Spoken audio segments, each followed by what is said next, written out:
UP के CM Yogi Adityanath की अध्यक्षता में सोमवार सुबह कैबिनेट की बैठक आखिरकार संपन्न हो चली है, जिसमें कई विभागों के प्रस्तावों को मंजूरी मिली।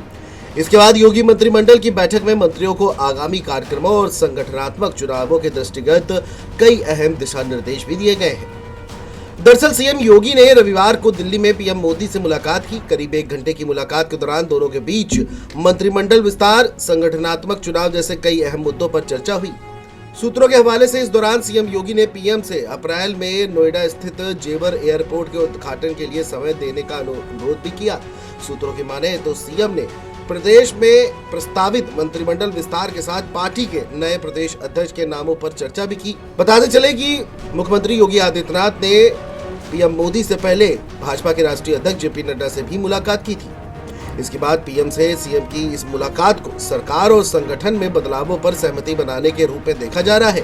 पार्टी सूत्रों की माने तो होली के बाद संभावित मंत्रिमंडल विस्तार में 6 नए चेहरों को जगह दी जा सकती है। वहीं कुछ वर्तमान मंत्रियों को संगठन में भेजा जा सकता है तो कुछ के विभाग बदले जा सकते हैं। यूपी में विधानसभा चुनाव भले ही 2 साल बाद यानी फरवरी-मार्च 2027 में संभावित हो, लेकिन भारतीय जनता पार्टी ने अपनी रणनीति पर काम करना शुरू कर दिया है। पार्टी के सामने चुनौती विपक्ष इंडिया गठबंधन, खासकर समाजवादी पार्टी के पिछड़ा दलित अल्पसंख्यक यानी पीडीएफ पॉलिटिक्स की है। लोकसभा चुनाव 2024 में पीडीएफ पॉलिटिक्स की नैया पर सवार अखिलेश यादव ने भारतीय जनता पार्टी को पीछे छोड़ दिया था। भारतीय जनता पार्टी का सवर्ण, पिछड़ा, दलित वोट बैंक वाला समीकरण कमजोर हुआ तो प्रदेश का राजनीतिक दृश्य बदल गया। हालांकि विधानसभा उपचुनाव आते आते योगी आदित्यनाथ के नेतृत्व में बीजेपी ने बाउंस बैक किया है। बटोगे तो कटोगे और एक है तो ऐसे नारों के जरिए पार्टी ने अपनी खोई ताकत फिर से हासिल की और अब सीएम योगी एक बार फिर 80-20 पॉलिटिक्स पर लौटते दिखाई दिए हैं। दरअसल सीएम योगी आदित्यनाथ ने विधानसभा चुनाव 2027 के समीकरण को साफ कर दिया है। उन्होंने कहा कि 27 में भी लड़ाई 80 बनाम 20 की होनी है। यूपी के विधानसभा चुनाव 2022 के दौरान भी इस प्रकार का दावा सीएम योगी करते नजर आए थे।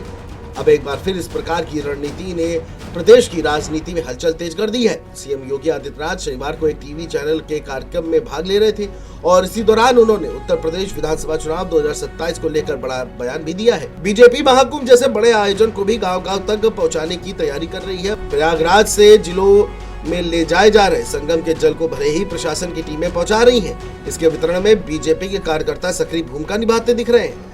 वह हर सनातनी को संगम का जल उपलब्ध कराकर 27 से पहले एक तरह से अपने पाले में लाने की कोशिश कर रहे हैं। दरअसल महाकुंभ के दौरान विपक्षी दलों की ओर से लगातार सरकार पर हमले होते रहे।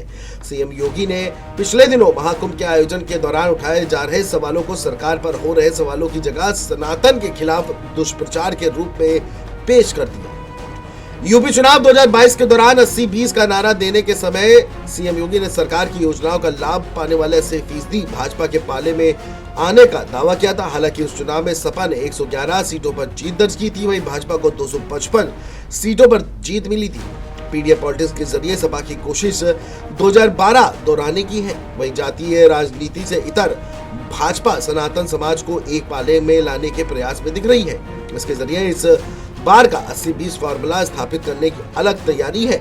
पिछले दिनों जिस प्रकार से सीएम योगी के नारों ने कई विधानसभाओं और यूपी उपचुनाव में अहम भूमिका निभाई है, वह 2027 में भी असरदार हो सकती है। तो ये तय मानिए कि अगला चुनाव पीडीएफ बनाम 80-20 वाला होने जा रहा है। Desk report, GMT news.